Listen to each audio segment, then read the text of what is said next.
경기 지역을 한번 볼까요? 경기. 네, 정말 심각합니다. 아, 파랗다 진짜. 야. 파란 정도로 떨어진 비가 오고 있죠. 아, 네. 날씨. 많이 네. 파르면 비도 내리는 거죠. 네네. 그 네. 남양주시, 화성시, 중원구, 과천시 순서대로 지금 하락폭이 있는데요. 네네.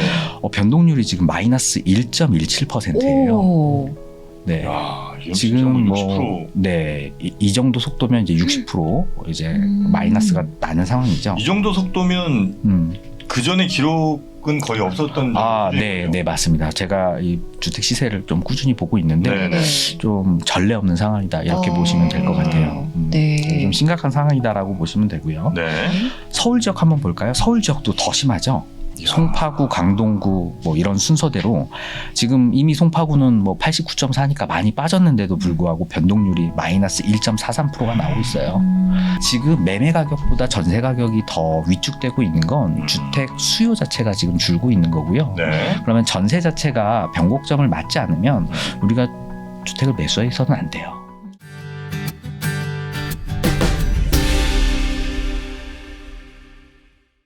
부동산 투자 토탈 솔루션 3프로의 집으로 첫 번째 시간 시작하겠습니다. 반갑습니다. 저는 정프로고요. 저와 함께 해주실 분들 바로 모시도록 하겠습니다. 먼저 KB 부동산 플랫폼부의 정재훈 차장님 반갑습니다. 어서 오십시오. 안녕하세요. 뭐 놀라신 거예요? 네, 지금 심쿵하네요. 예, 매우 반갑습니다. 네. 부동산 매우 중요합니다. 우리 개인 투자자들의 사실상 자산 거의 뭐 첫 번째가 대부분 부동산입니다. 아시겠죠? 네. 지금 뭐 이렇게 막 설렁설렁 이렇게 넘어가는 그런 분위기 절대 아닙니다. 2023년 저 매우 중요합니다. 부동산의 큰 변곡점이 전 내년에 있다고 생각하거든요. 잘 좀 부탁드리겠습니다. 네, 알겠습니다. 네. 그리고 부동산에 고민이 많고 또 투자에 몇 번 실패를 하신 실패의 아이콘 우리 이지선 성우도 오셨습니다. 반갑습니다. 네, 안녕하세요. 정프로님의 애제자 성우 이지선입니다. 주식으로 저를 망하게 하더니 이번에는 이제는 부동산이에요. 이제는 부동산이군요. 저는 이제 그 느낌이 왔어요. 왜냐하면 네. 지금 이제 부동산 시장이 안 좋잖아요. 네. 굉장히 지금 공포가 지배하고 있단 말이죠. 네, 이때인가요? 바로 이때예요. 원래 주식부터 상승하고 부동산이 상승하는 건데. 그 이상한 소리 하지 마. 주식시장은 주식시장이고 네. 이제 일단 저는 기본적으로 그 빌라로 한번 실패를 맛본 사람 아니겠습니까? 맛봤어요. 뭐 모르시겠지만 그 3억 천에 들어갔다가 2억 5천인가 팔고 나왔단 말이에요. 네. 불과 한 3년 사이에. 어떻게 네. 떨어지지? 부동산이? 그게 많은 분들이 어떻게 부동산으로 그 한참 상승기였거든요. 네. 그러니까 제가 정말 그 지식이 좀 부족했기 때문에 신축 사셨나요? 신축이죠. 네, 그래서 한번 크게 망했는데 저희 KB 부동산을 못 만나셔가지고 실패를 좀 보신 거예요. 미리 좀 만나셨으면. 저희 이 집으로 프로그램의 가장 큰 고민이 지금 이겁니다. 네, 제 생각도 그렇습니다. 그렇죠. 그러니까 이 KB 사실 이제 KB가 굉장히 그 예전에 그 주택은행 맞아요. 역사가 있잖아요. 네, 굉장히 잘하시네요. 이 부동산 관련해서 뭐 최고의 금융기관이기 때문에 저희가 네. 이제 함께는 하는데 네. 너무 홍보에 지금 매몰돼 있어요. 뭔 얘기만 하면 계속 KB. 이게 지금 우리 시청자분들이 약간 좀 불편하실 지점이다. 네, 죄송합니다. 그것만 중간중간 제가 좀 경고드리겠습니다. 네. 저희가 이제 집으로라고 네. 이름을 지었는데 이게 이제 크게 세 가지 의미가 있습니다. 네, 첫 번째는 뭐죠? 네, 첫 번째 to the house. 투더하우스? 이제 우리 투자의 중심이 음. 주식 여기에서 네. 부동산으로 가야 된다. 2023년은 난 부동산의 해라고 봅니다. 죄송해서 어떡하죠? 그렇게 말씀을 해드려야 되는 거죠? 나는 네. 난 이런 좀 방관자적인 자세가 너무 싫어요. 2023년부터 열심히 공부해서 준비하지 않으면 맞아. 새로이 올 부동산 이 상승장을 놓칠 맞아요. 지금부터 준비해야 된다는 거예요. 제가 그래서 나왔습니다. 그렇죠. 네, 네. 어떻게 하면 우리가 이제 매수 타이밍을 잡을 것인가. 맞습니다. 이 부동산 시장을 이해하는 것 자체가 중요하거든요. 제가 오늘 이 시간을 통해서 네. 어떻게 하면 부동산을 맞아요. 이해하고 지금 현 상황은 어떻고 네. 그리고 이제부터 언제 이제 맞습니다. 상승할 것인지 네. 해서 한번 이야기 한번 해보려고 그렇습니다. 아, 그래서 네. 이제 여기 이제부터 공부를 해야 된다는 거예요. 준비하지 않은 자에게 기회는 오지 않아요. 공부해야겠네요. 네. 그리고 이제 두 번째는 의미가 바이 더 하우스입니다. 바이더 하우스? 집으로 부자 되자는 거예요. 집으로. 부동산은 부자 되자는 겁니다. 아니 저 그렇죠. 프로님 저기서 끌어내려야 되는 거 아닙니까? 그리고 세 번째가 세 번째가 인더 하우스. 집에서 편하게 그냥 보자는 겁니다. 어. 뭐 여러 뭐 강의도 길을 쫓아다니신 분들, 임장하신 분들 많은데 물론 이제 그것도 좋은 방법입니다만 네. 이 추운 겨울에 언제 그렇게 또 돌아다니고 계십니까? 이분이 전국의 부동산 지도, 부동산 기상 상황 여러 가지를 다 정리해 주실 거거든요. 네. 집에서 편히. 그 집으로 가셔서 편히 보시면 됩니다. 아 그래서 집으로구나. 이런 의미로 집으로 오라고 저희가 이제 지어봤습니다. 음. 마음에 드시는지 모르겠습니다. 굉장하신데요. 네, 음. 의무부여는 제가 또 전문가니까. 네. 그렇게 해서 이제 3%의 집으로가 오늘 첫 번째 시간을 이제 시작하게 됐고요. 네. 크게 이제 저희가 한 3코너 정도가 있습니다. 네. 그러니까 전체 그 부동산 현재 상황을 좀 짚어주시는 코너가 앞에 좀 있고요. 그리고 이제 부동산 관련된 최신 뉴스들을 업데이트해드리는 네. 그 시간이 또 있고, 그리고 여러분의 구체적인 사연을 통해서 이 부동산에 관한 여러 가지 궁금증 혹은 뭐 고민들을 해결하는 그런 상담소 시간이 또 있습니다. 네. 네. 처음 들으신 내용은 아니죠? 그럼요. 예, 다 네네네. 준비하고 오신 거잖아요, 지금. 물론 그렇습니다. 네. 또 저희 또 외부 전문가분 또 섭외해가지고 고민 그렇습니다. 상담하잖아요. 네네. 아, 요즘에 부동산에 대해서 음. 고민하시는 분들 진짜 많잖아요. 3% 안에 있는 어떤 프로그램보다 조회수 가장 많이 나올 것 같아요. 원래 이제 부동산 한번 올리면 저희가 네. 너무 좀 이 갑론을박이 심해요. 아, 그래요? 네, 다들 이제 부동산은 살 사람 아닌 산 사람이잖아요. 네. 그러니까 다 모두가 이제 다 내 얘기 같아서 그러신지 몰라도 네. 욕을 많이 먹습니다. 어허. 네, 그래서 요걸 이제 저희는 지금 현재 간을 좀 보고 네. 업로드를 좀 해봐서 욕이 좀 너무 많으면 네. 조금 이제 한 달에 한 번으로 줄이고 만약에 진짜 호응이 좋으면 네. 매주 갑니다. 그래요? 네. 오늘 잘해야 되겠네요. 오늘이 진짜 제일 중요해요. 오늘이. 네. 열심히 공부해 지선 보겠습니다. 씨, 그리고 우리 정 박사님이 네. 잘 좀 부탁드리겠습니다. 잘 부탁드립니다. 네. 어깨가 그러니까 실패하면 무조건 정 박사님 탓이에요. 이거. 네. 남편. 제가 실은 이것 때문에 지금 소화불량에 걸렸습니다. 본인이 원래- 소화불량이 걸리건 말건 그거 네. 되게 중요하지 않아요. 그렇죠. 네. 예, 역시. 시청자분들, 투자자분들의 이익이 올라간다면 소화불량 아니라 지금 24시간 체에 있어도 전혀 이상할 게 없다는 거예요. 네. 알겠습니다. 그 정도 제가- 각오 없이 왔습니까? 제가 뭐 1년 내내 체해도 상관없습니다. 정확한 정보와 네. 어떻게 하면 이 부동산 시장을 제대로 이해할 수 네. 있는지, 그리고 실시간으로 우리가 여태까지 좀 전문가들의 의견에 좀 휘둘리지 않았습니까?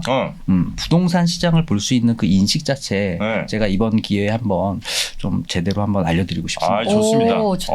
의욕 네. 넘치고요. 네. 이래서 저는 이제 방송 처음 하는 분들 좋아합니다.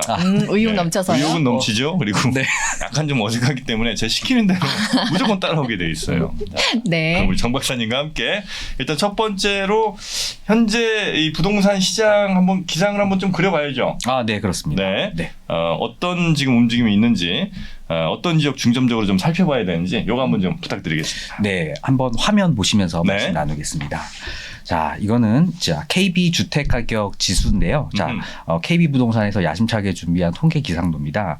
지금 보시면 세종, 인천, 경기, 대구, 서울 순으로 하락폭이 좀 깊어지고 있습니다. 색깔별로 오. 뭐가 지금 올라가 뭐가 하락이에요? 파란색이 아무래도 좀 우울한 거죠. 파란색이 우울한 거. 네네. 네. 전반적으로 보시면요. 자, 가격 지수 한번 보실게요. 자, 전체적으로 세종은- 바다가 이제 많이 우울하네. 바다가 더 파란색. 그렇죠. 네. 이 바다는 좀 빼고 보세요. 바다는 빼고 육지만 볼까요? 보십시오. 육지만. 네. 네. 자, 세종은 지금 가격 지수가 88.5가 나왔는데요. 자, 이게 올 초 이제 100을 기준으로 한 겁니다. 그럼 세종은 이미 뭐 11.5% 지금 하락했다 이렇게 보시면 되고요. 네. 옆에 주간 변동률을 보시면 마이너스 0.53이죠. 네. 1년에 몇 주죠? 1년이 52주. 2주. 네, 2주. 52주. 그래서 죄송합니다. 혼자 오래 사시네. 52주. 한 주 더 사시고 52주. 싶으셔가지고. 네. 그래서 0.53에서 52주를 곱하면 대략 한 몇 퍼센트 정도 빠지는 건가요? 0.53에서 52주를 곱한다고요? 네. 한 네. 6%쯤 잡고 있습니다. 정확하십니다. 와. 네. 네. 그래서 한 25, 지금 같은 하락 추세라면 25에서 30% 지금 그렇습니다. 하락하는 속도로 네. 지금 매매 가격이 오. 떨어진다. 이렇게 보시면 될 것 같아요. 물론 이제 25%라고는 하지만 이제 떨어지는 속도가 계속해서 가중되기 때문에 그 퍼센테이지는 좀 더 커질 수는 있습니다. 네, 맞습니다. 네. 그래서 세종은 마이너스 0.53%, 인천은 마이너스 0.48%, 경기는 마이너스 0.46% 지금. 이 주간인 거죠? 네, 맞습니다. 와. 굉장한 속도로 지금 빠지고 있다라고 보시면 예를 들면 10억이라고 치면 네. 1년 뒤면 500만 원. 1년 뒤면 7억이 되는 겁니다. 네, 이 정도 하락 속도라면. 네. 네네네. 그러니까 이제 굉장히 가파른 속도다. 근데 저 이렇게 보시면 궁금한 될것 같아요. 게 저 하락 속도가 중요해요? 하락 속도가 네. 네. 왜냐하면 변동될 거 아니에요. 다음 주엔 또 올라갈 수 네. 있으니까.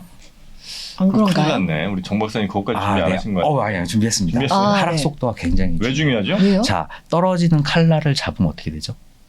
안 떨어지겠죠. 아, 네. 그 손이 다 그냥 아작이 나는 거죠. 네. 지금 그렇다고 손이. 보시면 돼요. 네. 그렇죠. 그런 격언이 있죠. 네. 떨어지는 칼날은 잡지 마라. 네. 지금 하락도 완만하게 하락하는 게 실은 좋거든요. 아. 지금 상황은 너무 급격하게 하락하고 있기 때문에 네. 서로 준비가 안 돼 있는 상황이에요. 심리가 거의 지금 완전히 꺾였다. 이렇게 보시면 될 것 같고요. 네. 네. 자, 이게 이제 전체적인 추세를 보면 또 더 명확하거든요. 이제 좋습니다. 추후에 또 말씀 좀 드리겠습니다. 네. 네. 자, 그럼 우리가 이제 한번 경기 지역을 한번 가볼게요. 네. 수도권 쪽으로 한번 올라옵니까? 아, 네. 자, 네. 경기 지역 보시면 더 심각합니다. 오. 자, 수정구, 오산시, 장안구, 화성시 순으로 지금 하락세가 깊어지고 있는데요. 경기도 지역은 이미 가격 지수를 보면요.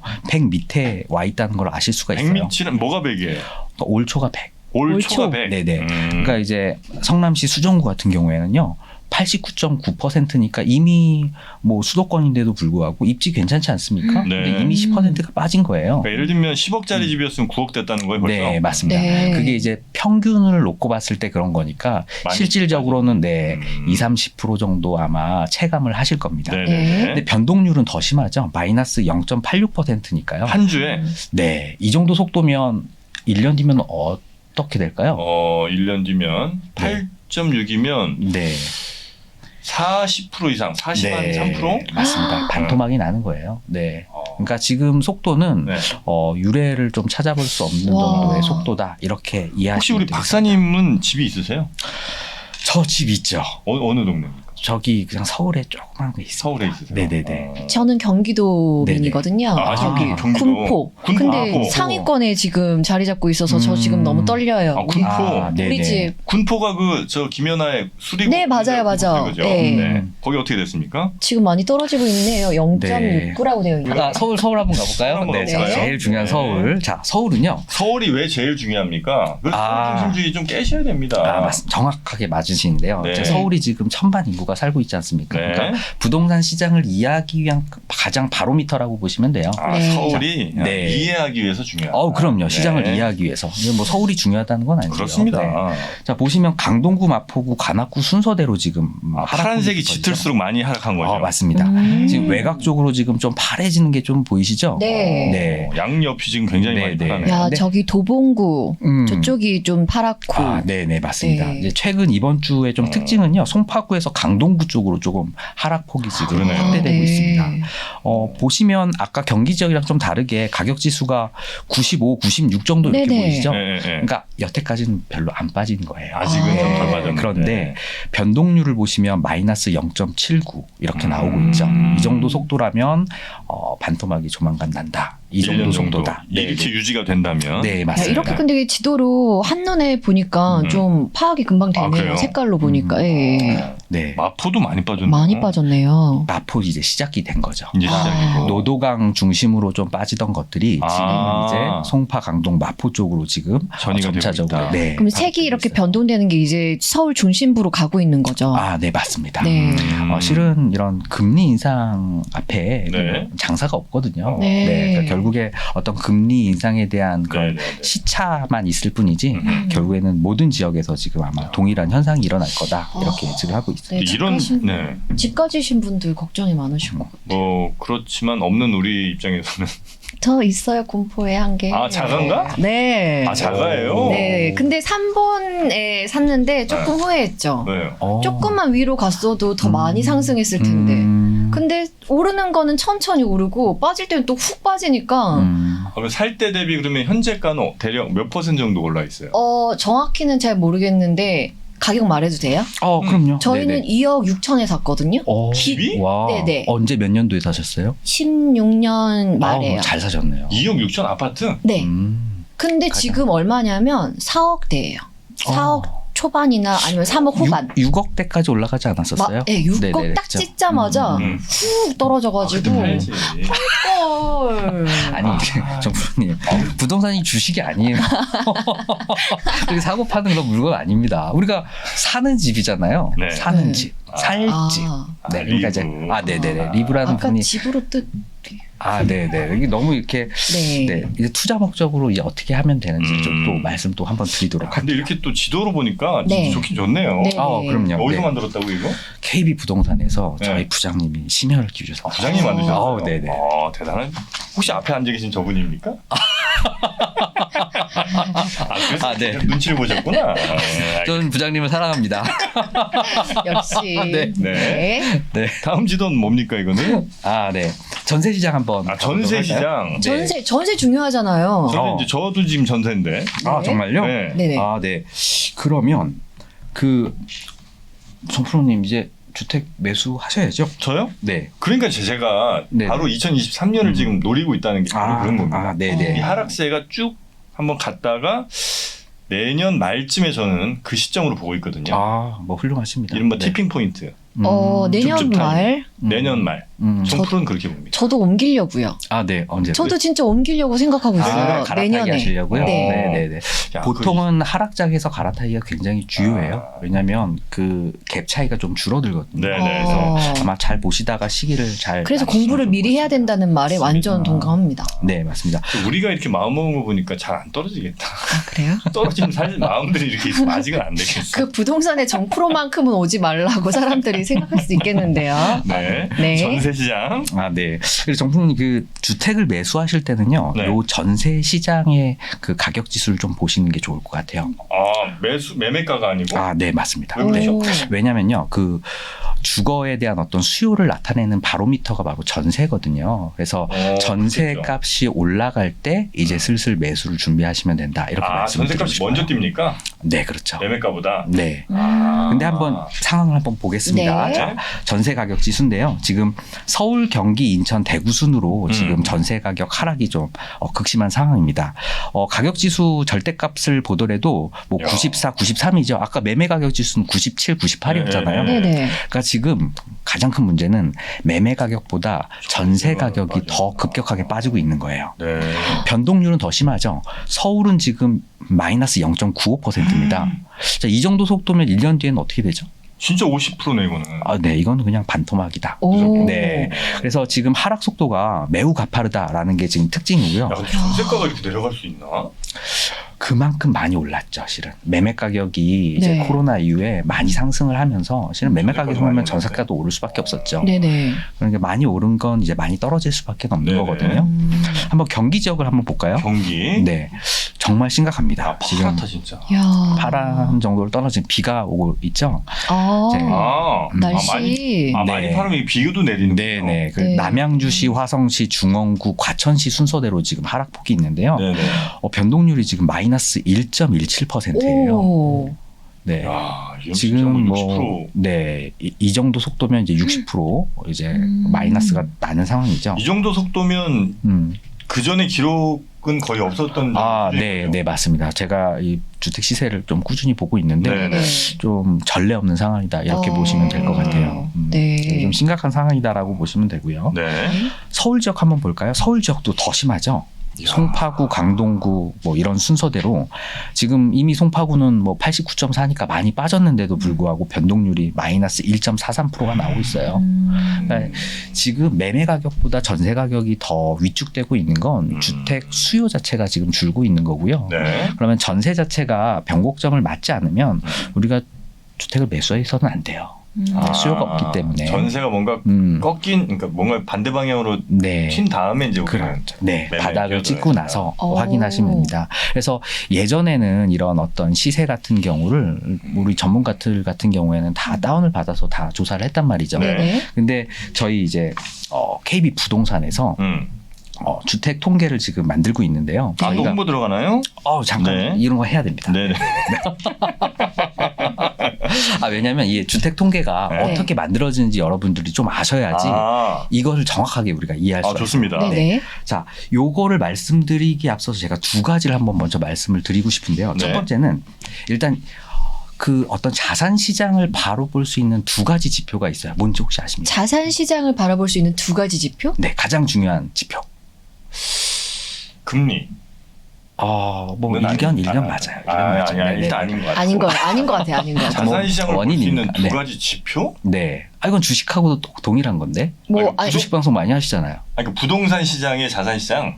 네네. 아, 부동산 시장이나 뭐 주식 시장이나 네. 일단 그 시장을 이해하기 위한 두 가지 가장 기본적인 지표가 있어요. 뭐죠? 일단 뭐 정프로 지수라고 주식시장도 있고요. 네. 내가 들어가냐 안 들어가냐. 네네네. 네. 네. 와, 모르겠는데 나는. 아실 거예요. 가격하고 거래량이죠. 가격이랑 거래. 네네. 너무 쉬운 거라서 좀 네네. 실망하셨구나. 가격과 거래량. 네. 그러니까 그 시장을 이해하기 위해서는 네. 실은 가격 그리고 거래량 이게 굉장히 중요한데요. 네. 부동산 시장도 마찬가지입니다. 네. 지금 우리가 가격 지수를 봤잖아요. 네. 그럼 이 가격 지수에 해당하는 어떤 거래량도 실은 알아야 돼요. 네. 지금 거래량이 어느 정도 수준이냐면요. 서울 아파트 기준으로 해가지고요. 네. 월간 한 900건 정도 지금 매매가 이루어지고 있어요. 월 900건밖에 없어요? 네. 이게 지금 3달 동안 지금 계속 900건 정도 수준입니다. 1,000만 시민이 살고 있는 서울시에 네. 집이 뭐 몇인지 모르겠습니다만 네. 900건이라고요? 네. 보통 서울이 자치구가 25개지 않습니까? 네. 그러면 900건이면 한 자치구당 지금 30개? 30개. 그러니까 하루에 한 개 지금 한 달에 한 달 기준이죠 이게. 네, 하루가. 네, 네. 와, 보통 많이 좀 거래될 때는 몇 건 정도 됩니까? 보통은 한 5,000건 정도라고 보통이 보셔야 5,000건. 돼요. 네, 근데 지금 900건 정도가 거래가 엄청 되고 많이 있으니까. 줄었네, 진짜. 5분의 1 네, 거래 절벽을 떠나서 지금 거의 뭐 시장이 안 움직인다 이렇게 거래 보시면- 사망으로 볼까요 우리? 그렇게 보셔도 될 것 같아요. 네. 지금 사망 직전이기 때문에 네. 또 정부가 또 대책을 또 오늘 또 내놨죠. 네, 이따가 좀 말씀드리겠습니다. 네. 네네. 그런데 이 거래량과 지금 가격을 지금 말씀을 드렸는데 우리 정프로님 혹시 어렸을 때 구슬치기 한번 구슬치기 저는 조금 했어요. 그렇죠. 네. 그런 시대에 살으셨을 것 같아요. 우리가 살살 약을 잘 올리시네. 네. 안 하셨어요? 아니 저도 뭐 살짝 한 걸 봤죠. 네. 형님들이 하는 걸. 구슬치기 저도 했는데. 정말요? 탕. 맞아요. 그러니까 그러니까 한번 이렇게 생각을 해볼게요. 자, 네. 우리 동네에 구슬치기 하는 100명의 아이들이 있다고 한번 네. 생각을 해볼게요. 이 구슬을 치기 위해서 구슬 하나당 100원씩 구매를 해가지고 구슬 치기 놀고 있었던 거예요. 네. 근데 한 아이의 엄마가 갑자기 야, 너 공부해야지. 빨리 들어가서 저 구슬 빨리 팔아주고 빨리 집에 가서 공부해. 구슬치기 못하게 한 거예요. 네. 그러니까 그 아이가 울며 겨자 먹기로 주머니 있던 거 다 팔아야죠. 그거 팔아야죠. 네. 근데 너무 급하게 팔다 보니까 제가 100원, 네. 그러니까 70원 주고 판 거예요. 네. 자, 그럼 질문 한번 들어가겠습니다. 자, 그러면 우리가 구슬을 뭐 재미나게 놀고 있는 나머지 99명 뭐 팔 생각도 없어요. 근데 지금 100원이었었는데 70원에 거래가 됐단 말이죠. 네. 그러면 그 금매가 구슬은 나와서. 네. 네. 우리가 100원의 가치라고 봐야 되나요? 70원의 가치라고 봐야 되나요? 100원이긴 한데 원래는. 네. 근데 일단 현재 거래된 게 지금 70원이니까 가치는 현재는 70원으로 봐야 되는 거예요? 저는 조금 다르게 생각하는데 이 나머지 99명이 걔 엄마한테 따집니다. 네. 나가세요 이렇게. 네. 이 골목에서 떠나세요. 떠나세요. 그래서 왜 시장을 흐리냐? 네, 다 따집니다. 그래서 네. 아직은 100원의 가치입니다. 네, 이게 바로 이제 우리가 부동산 시장을 이제 이해하는 바로미터가 되는데요. 네. 자, KB국민은행이 지금 1985년부터 주택 통계를 만들기 시작했어요. 85년. 네, 지금 현재는 이제 6만 2천 개의 전국 아파트 단지 면적을 기준으로 네. 각 중개소 사장님으로부터 2곳 이상으로부터 이제 시세 입력을 받고 있죠. 네. 자, 시세 입력을 다 받고 나면요, 저희 이제 검증하는 팀이 있습니다. 네. 수십 명의 팀이 있는데, 자, 하나하나 다 검증을 해요. 그래서 전주보다 만약에 뭐 어느 이상치 높아졌다, 낮아졌다고 하면 다 전화를 걸어서 검증을 해요. 확인하시는구나. 네. 그럼 최종적으로 만들어진 그 시세를 네. 저희 부서 이제 시세팀이 있거든요. 네. 시세팀에서 이제 통계를 가공하고 배포하고 운영을 합니다. 이렇게 만들어진 지금 시세라고 보시면 돼요. 우리가 가끔 뉴스에서 만나는 그 KB 부동산 시세라는 게 그렇게 만들어지는 거예요. 네네네, 맞습니다. 굉장히 정교하게 만들어지고 있고요. 그래서 네, 네. 정프로님 혹시 대출 받아보셨나요? 예전에 그 저 집 그 부천 빌라 살 때 그리고 네네네. 이제 그 다음에는 아파트 전세 들어갈 때 네네네. 대출 받아봤죠. 전세나 이제 아파트 매매 같은 경우에는 실은 KB 시세를 바로 보죠. 그래서 KB 시세를 통해서 담보가치 기준이 되고 있기 때문에 정확하게 좀 만들어지고 있는 거고요. 네. 지금 저희 회사에서도 뭐 몇십억씩 이렇게 이제 투자를 하면서 지금 시세를 지금 꾸준히 만들어내고 있기 때문에 그게 몇십억씩이나 걸려요? 그럼요. 얼마나 많은 사람들이 이 일을 하는데요. 그래서 우리가 이제 프롭텍 이런 기술을 통해서 네. 그냥 앉아서 클릭 몇 번만으로 이 지수를 좀 알 수가 있는 거니까 네. 일주일에 한두 번씩만 좀 노력을 하시면 아니 그걸 부동산 저희가 시장을- 만약에 확인하려면 뉴스에서 나오는 거 보는 건 뭐 보는 거고 방금처럼 뭐 기상도가 됐든 아니면 부동산 시세를 좀 검색을 하려면 그렇죠. 네. 뭐 어디서 하면 되는 거예요? 그 KB 부동산의 데이터 헙에 들어가시면 바로 다 실시간으로 나오게 돼요. 그래서 일주일에 한 번씩 제가 이제 어떤 식의 지표를 봐야 되는지 네네네. 그리고 이게 어떤 의미가 있는지 그래서 우리가 부동산을 언제 사야 되는지를 제가 요 시세를 보는 방법을 알려드리려고 좋다. 합니다. 네. 네네. 그래서 기본적으로 지금 매매 시장 그리고 전세 시장을 봤죠. 네. 그리고 이제 하나 더 있습니다. 네. 네. 심리 지수인데요. 심리지수? 네. 자, 그런 게 나와요? 그럼요. 이게 뭐냐면요. 그러니까 우리가 그 주택 시세만 받는 게 아니에요. 네. 그 부동산 사장님들한테 네. 이번에는 매도자가 많았습니까? 매수자가 많았습니까? 아니면 똑같습니까? 설문을 같이 합니다. 네. 네, 그렇게 만들어진 지수라고 보시면 되고요. 네. 자, 전국 매수의 지수라고 얘기를 하는 건데요. 매수 우위 지수. 네. 그래서 이제 2022년 12월 12일 기준을 보시면요. 매도자가 많다라는 게 85.8%였었어요. 설문조사 결과가. 네. 매수자가 많다는 거는 전국적으로 3.3%죠. 네. 요것만 보더라도 지금 심리가 꺾이고 있다. 얼었다라는 걸 확인할 수 있죠. 네. 이게 이제 100을 기준으로 100이면 매수자 네. 매도자가 이제 비슷한 거고. 그렇죠. 네. 100 밑으로 내려오면 네. 이거는 이제 매수자 우위 시장이다라고 보시면 되는 거죠. 파는 사람이 많으니까. 하는 네. 사람들이 마음 네. 급한 시장. 네. 네. 근데 이걸 한번 지역적으로 볼까요? 자, 왼쪽 표를 보시면 울산, 대구, 광주, 세종 순으로 지금 매도자가 엄청나게 많은 겁니다. 울산이 좀 심각한 모양이죠. 울산은 정말 심각해요. 지금 울산 같은 경우에는 매도자가 많다는 게 94.2%고요. 네. 매수자는 0% 없습니다. 살려는 사람 아예 없구나. 네. 그래서 대구에서 지금 집값이 하락이 시작이 됐는데 네. 이게 지금 울산으로 지금 넘어가고 있고요. 이 추세가 지금은 부산 쪽으로 파급되고 있는 상황이다. 이렇게 보시면 될 것 같아요. 부울경 이쪽 그 대구까지 포함해서 굉장히 그 하락세가 좀 네. 심리 자체도 굉장히 얼어붙은. 네, 맞습니다. 그래서 울산 지역은 매매 가격 지수가 아직 한 97 정도로 네. 되어 있지만 심리 상태를 보면 지금 거래가 지금 거의 올 스톱돼 있다. 이렇게 보시면 되고 이게 차츰 가격 지수로 이제 반영이 될 거다. 네네. 저는 그렇게 예상을 하고 있습니다. 네. 네. 이번에 전세 지수도 한번 볼게요. 이것도 이제 설문조사. 네, 맞습니다. 네, 네. 그래서 전세가 많냐, 혹은 전세 공급 물량이 많냐, 아니면 전세를 구하려고 하는 사람이 많냐라는 거거든요. 네. 전국적으로 봤을 때는 전세를 내놓으려고 하는 사람이 54.9%고요.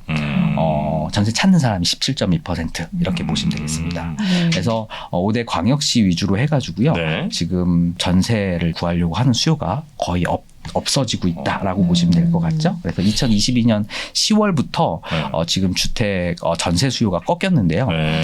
이거는 아무래도 이제 급격한 금리 인상으로 인해서 뭐 대출 금리가 너무나도 높기 때문에 네. 뭐 더 이상 전세를 이제 얻을 수가 없는 거죠. 아니 근데 약간 좀 이건 난 이해가 안 되는 게 네. 매매는 좀 그럴 수 있다고 봐요. 네. 근데 전세는 어쨌든 계약을 하잖아요. 네, 2년 네. 뭐 짧게 하는 분들이 1년씩 하는데 네. 그럼 그 기간이 있으니까 어차피 그거는 예전부터 계속 이어진 걸 테고 전세 사시던 분들이 갑자기 난 전세 안 살아 뭐 이럴 수는 없을 거 아니에요. 이게 두 가지 요인이 있어요. 네. 자, 네. 지역적으로 봤을 때 이제 수급이 좀 깨진 지역, 예를 들어서 세종이나 네. 인천, 뭐 경기 외곽 같은 경우에는 그동안 공급이 조금 입주 물량이 좀 많았습니다. 네. 그리고 이제 두 번째 측면으로 이제 금융적인 부분인데요. 네.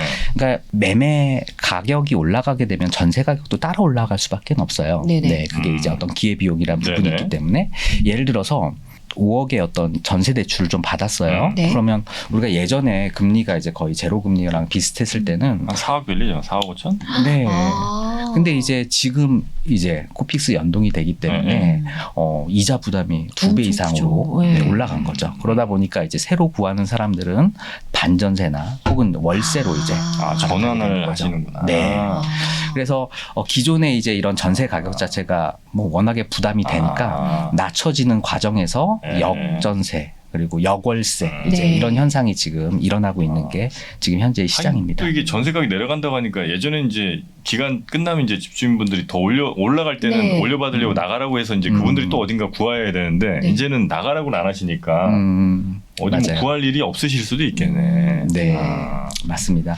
그래서 그 좀 지역적으로 보면요, 네. 세종, 대구, 광주, 경기 순서대로 지금 전세 물량이 좀 쌓여져 가고 있는 상황이다라고 보시면 되겠습니다. 자, 이렇게 지금 전세 수급 지수의 뭐 심리까지 저희가 네. 확인을 좀 해봤는데 어떻게 이제 왔다 갔다 하시면서 네. 부동산에 막 붙어 있는 곳들이 막 있을 거 아니에요? 어디예요? 군포. 군포. 네. 네.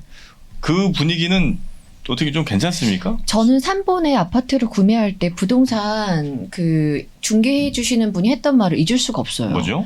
군포에 있는 내가 살려는 아파트는 현금과 같다. 그렇게 무슨 말씀하셨어요. 말이에요? 왜냐하면 유동성이 좋다. 네. 엄청 사고 팔고가 활발한 지역이에요. 언제든 가격대가 마음 먹으면 팔 수 있다. 네, 가격대가 낮으니까. 그래서 신혼부부들도 엄청 많이 사고 금방 팔고 나가고 하는데 거래가 뚝 떨어지는 거예요. 근데 제가 이번에 진짜 이동하고 싶어서 집을 막 알아보고 있는데 안 팔린다는 거예요. 현금과 같다고 했는데. 아니 좀 낮춰서 부르면 나가겠죠. 급급해? 그렇게 급하진 않으니까. 근데 지금 저렇게 보니까 전세 물량이 쌓여간다고 했잖아요. 네네. 그러면 전세로 집을 산 사람들도 분명히 있잖아요. 아, 그렇죠. 갭 투자하신 분들이 전세 끼고 사는 경우에 네, 그럼 네. 이제 전세금 돌려줄 때 막 속이 타겠네요. 아. 다음 전세 안 구해지고 네. 가격은 지금 내려가고. 주택을 여러 채 갖고 계신 분들의 가장 큰 고민이 전세금 내려달라고 할까봐 전화 받을까봐 지금 그런 고민이 좀 많습니다. 그것도 내줘야 되는데 당장 뭐 있는 분들이 별로 없으실 테니까. 네. 그래서 이제 협의를 통해서 이제 역월세를 한다거나 네. 이제 서로 간에 지금 임차인 임대인 간에 지금 불협화음이 좀 많이 있는 상황이에요. 아, 그렇군요. 이렇게 입장이 또 180도 바뀌기도 합니다. 네. 얼마 전까지만 해도 그 집주인 눈치 봐야 되고. 그러니까요. 네. 자, 그러면 이게 네. 통계 기상도 저희가 한번 쭉 살펴봤고요. 네. 다음으로 이제 부동산의 최신 소식들을 좀 정리해 주시는 거죠? 그럼요. 네. 이제 부동산 최신 뉴스가 또 중요하지 않겠습니까? 네. 자, 우리가 부동산 시장의 어떤 동향들은 통계 기상도를 통해서 봤다면 네. 지금 현재 상황이 어느 상태로 지금 흘러가고 있는지는 뉴스를 통해서 우리가 좀 알 수가 있을 것 같아요. 네. 자, 메인 뉴스 한번 가볼까요? 메인 뉴스 한번 가보겠습니다. 네. 자, IMF가 지금 한국 집값 거품에 대해서 경고를 했습니다. 그래서 네. 하락폭이 더 커질 것이다. 이렇게 얘기를 했는데요. 좀 더 자세하게 말씀을 드리겠습니다. IMF가 한국 집값을 잘 아나? 아니 KB가 차라리 경고하는 게 낫지 않아? 물론 저희가 더 분석 능력이 뛰어나죠. 네. 근데 이제 IMF는 매크로적인 분석을 해요. 그러니까 전 세계적으로 봤을 때 우리나라가 어느 정도 수준인지를 네. 그래서 한번 참고해 볼 만합니다. 좋습니다. 자, IMF가요. 오는 15일 날 발표한 아시아 태평양 지역 주택 시장 안정성과 적정 가격에 대한 보고서를 통해서요. 한국을 비롯해 뉴질랜드, 호주 등도 큰 폭의 부동산 가격 하락을 겪을 것이다. 이렇게 예측을 했어요. 특히 이제 뉴질랜드는 20%포인트, 호주와 한국은 10%포인트 하락할 거라고 이렇게 예측을 했습니다. 10%요? 네네. 지금 아까 얘기한 거는 떨어지는 칼날은 10% 더 이상. 자, 평균이 10%니까 네. 평균이 10%니까 많이 떨어진 데는 뭐 20, 30%. 네, 20, 30% 보시면 되는 거죠. 자, 한번 요거 볼까요? 네. 자, 제가 그 보고서에서 표를 하나 좀 받아갖고 왔는데요. 특히 한국 부동산의 가격 급등, 이제 왼쪽이 이제 팬데믹 이전이고요. 네. 오른쪽이 팬데믹 이후다라고 보시면 되겠습니다. 저 중간에 주황색으로 있는 월드가 좀 보이시나요? 네. 네. 월드 보이세요? 월드입니다. 네. 자, 월드를 기준으로 해서 우리나라가요. 우측에 있었죠. 자, 이거는 이제 2011년부터 2019년도까지 팬데믹 네네네. 이전에 주택가격 상승세를 나타낸 거예요. 전 세계적으로 우리나라가 조금 양호했습니다. 자, 그럼 들어올랐어요 우리가? 네, 들어오는 거죠. 오. 좀 의외죠. 네. 네. 왜냐하면 2011년도 이때는요 부동산 하락이었었어요. 네. 아마 2013년도 하우스 푸어를 좀 기억하실지 모르겠어요. 네, 그래서 하우스 푸어 이제 그런 게 이제 사회적 문제가 됐고요. 네. 실질적으로 우리나라는 2015, 16년도부터 이제 상승하기 시작했던 네. 거죠. 네, 네. 그래서 이제 좌우에 이제 하락기와 상승기를 이제 평균하다 보니까 전 세계적으로 좀 양호한 어떤 집값 상승 이렇게 상태였는데요. 이건 뭐 한 8년, 9년 정도를 합친 네네 결과군요. 맞습니다. 자, 근데 우측을 한번 볼까요? 네네. 자, 우측은요. 자, 전 세계적으로 기준으로 봤을 때 왼쪽에 보시면 네. 한국이 굉장히 높은 상대적으로 높게 네. 상승을 했죠. 최근 한 2, 3년 사이에 엄청 올랐다는 거죠. 네, 코로나 이후에 2019년도 4분기부터 2021년 4분기까지 2년 동안 네. 뉴질랜드, 호주 다음으로 한국이 오. 지금 18% 이렇게 상승한 걸로 이렇게 네, 나타난 네, 거죠. 네, 네. 이 국제적인 비교만 보더라도 일단 뭐 이전보다는 코로나 이후에 풍부한 유동성으로 인해서 우리나라 집값 자체가 굉장히 많이 상승을 했다. 네. 그래서 이 부분을 지금 IMF가 지적을 한 겁니다. 음. 그러면 지금 우리가 부동산 하락기에 들어왔다는 걸 이제 누구도 아마 의심하지는 않을 것 같아요. 네, 네, 네, 네. 아마 요게 궁금하실 것 같아요. 과연 하락을 하면 언제 동안 하락을 하고 얼마큼 하락을 할까? 기간과 이게 궁금하지? 네, 궁금하지 않습니까? 너무 궁금하죠. 근데 그걸 알 수가 있나? IMF가 조사를 했더라고요. 네. 자, 한번 볼까요? 자, 부동산의 하락 기간과 네. 하락폭을 각 국가별로 가장 많이 하락했을 때를 자료조사한 겁니다. 네. 네. 자, 우리나라는요, 1991년을 잡았고요. 91년? 네네. 그때 이제 91년 당시 하락을 시작했는데 네. 그 하락이 5년 6개월 동안 이어진 거예요. 91년이면 뭐 신도시 때문에 그래요? 91년도면 제가 아주 어릴 네, 때구나. 네, 아주 어릴 때라 네. 됐어요. 교과서에서 공부했습니다. 말씀드릴까요? 91년이면 저 노태우 정부 때죠. 네네. 정프로님 네. 잘 아실 것 같은데? 91년에? 네네. 그러니까 그때 뭐 이렇게 뭐 분당인 일기 신도시 만들어지고 네, 이랬죠. 200만 원 공급 대책으로 인해서 아. 네네 공급이 폭발적으로 늘다 보니까요. 네. 이제 부동산 가격이 많이 하락한 걸로 나왔죠. 네. 그때 이제 하락폭이 33.7%로 이렇게 기록이 되어 있네요. 네. 자, 우리가 다른 나라들을 한번 살펴볼게요. 자, 네. 미국, 일본, 홍콩. 자, 전체적으로 기간을 보시면요. 뭐 짧게는 2년, 길게는 5, 6년 계속 하락 기간이 이루어지고 있죠. 자, 일본은 15년 15년. 잃어버린 네네네. 잃어버린 그때 기간이죠. 음. 그래서 하락폭도요. 뭐 짧게는 한 20%, 길게는 이제 50%까지 좀 빠지는 거죠. 네. 근데 요즘은 과거와 달리 하락폭이 조금 얇아지면서 기간이 좀 짧아지는 경향이 있거든요. 그래서 네. 요 자료 중에서 네. 싱가포르 같은 경우가 약간 우리가 좀 참조해 볼 만한 것 같아요. 싱가포르가 이제 2008년도부터 하락을 시작했는데요. 네. 1년 6개월 만에 이제 하락폭을 끝냈고요. 마이너스 26.6%. 근데 이제 아무래도 이제 글로벌 금융위기 쇼크 이후에 양적 완화를 했기 때문에 네. 이제 그 부분이 좀 있기 때문에 좀 빠르게 상승을 한 그런 부분들이 있고요. 네. 미국 같은 경우에는 2006년도 5년 6개월 동안 하락을 했고요. 39% 이렇게 하락을 했습니다. 네. 그럼 이렇게 본다면 지금의 우리가 맞이하고 있는 하락장은 한 네. 어느 정도 이렇게 하락을 할 수 있는지 대략 짐작을 할 수가 있을 것 같아요. 어떻게 뭐가 연관성이 있다고 그걸 알아요? 불만이 많네. 우리가 짐작을 할 수가 있죠. 그러니까 우리가 이런 네. 걸 조심해야 돼요. 이 뭐요? 부동산 하락이 네. 바로 V자로 반등할 거다. 많이 떨어졌으니까 금방 오르지 않겠냐라는 이런 부분을 좀 조심해야 됩니다. 왜냐하면 부동산 시장은 주식 시장과 다르게 네. 시총 자체가 굉장히 크거든요. 그렇죠. 그래서 우리가 몸집이 커. 네, 이 부동산 하락장을 맞이하는 마음가짐을 네.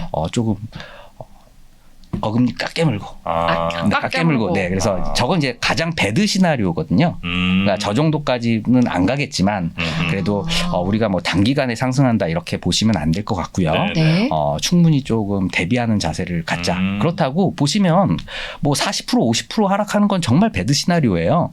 그래서 우리 물건을 막 이렇게 급급매로 막 이렇게 집어던질 필요도 저는 없다고 봅니다. 그래요? 네, 이 쫄아서 그런 거예요.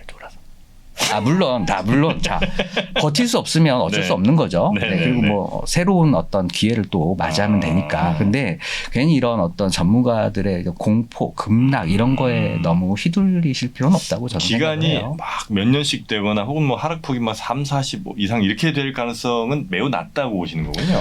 굉장히 배드 시나리오일 때. 그래서 지금 우리나라 같은 경우에는 네.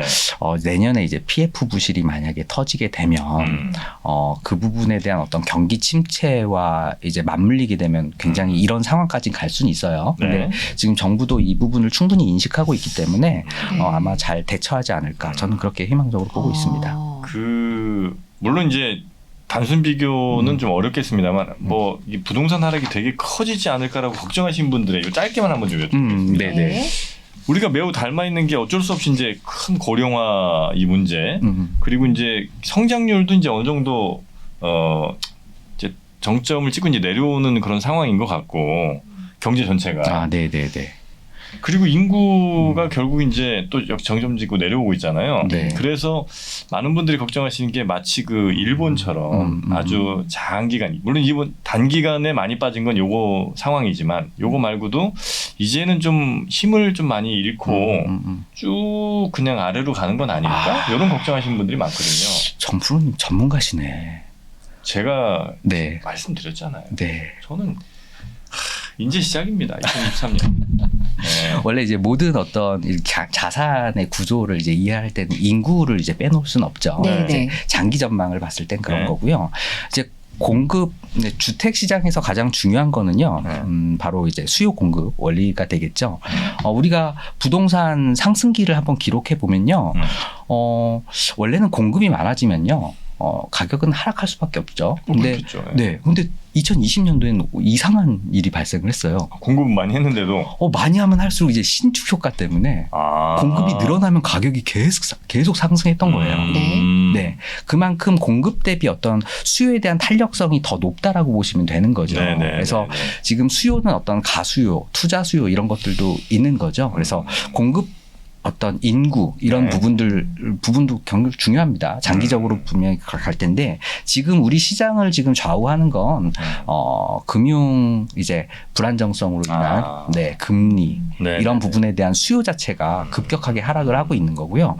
이런 것들이 이제 다 예상이 되다 보니까 심리 자체가 많이 꺾여서 지금 아까 보시다시피 거래량이 없어졌잖아요. 네, 그래서 이제 버티지 못하는 그런 분들이 지금 내던지는 것이 이제 시장을 좀 오도하고 있다. 근데 이제 이게 아예 정착화되면 좀 문제가 좀 될 것 같아요. 네. 자, 그래서 정부가 대책을 좀 발표를 했습니다. 오늘 발표했죠.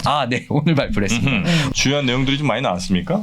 네, 뭐 좀 나왔습니다. 네, 그래서 저는 약간 다행인 게 지금 우리 부동산을 바라보는 정부의 시선이 그래도 이제는 조금 안일해서 좀 약간 조금 위기의식을 좀 갖고 있다 이렇게 보고 있거든요. 그래서 굉장히 좀 다행이다라고 생각을 해요. 크게 3가지 대책입니다. 세제 혜택 그리고 공급기관 어떤 위축을 방지하고 민간 등록임대를 부활함으로 인해서 어떤 주거 시장 안정을 좀 깨하려고 하는 방법인데요. 일단은 세제 혜택이 좀 큰 것 같아요. 취득세 중과를 좀 완화를 지금 하고 있습니다. 다주택자 이제 취득세 중과가 좀 있었는데요. 이걸 한 반 정도 지금 완화하는 지금 반이요? 네, 반 정도. 아직은 아예 없애지 못하고 있는 것 같고요.